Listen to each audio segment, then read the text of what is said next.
packed up her suitcase, didn't slam the door.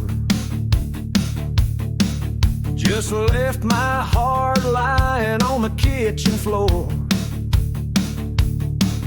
Took her old blue jeans, her red high heels, and the only thing left is a stack of unpaid bills.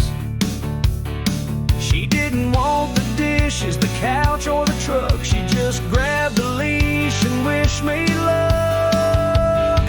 She left the rest and took the dog. Left me crying in a catalog recliner she bought.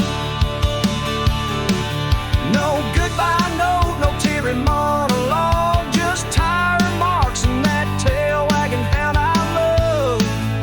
She didn't even turn around, just one bark and they were gone. She left the rest and took the dog.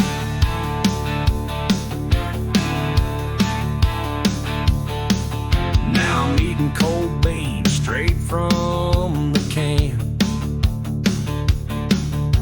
missing her more than I care to understand. That dog was my buddy through thick and thin. Guess she knew taking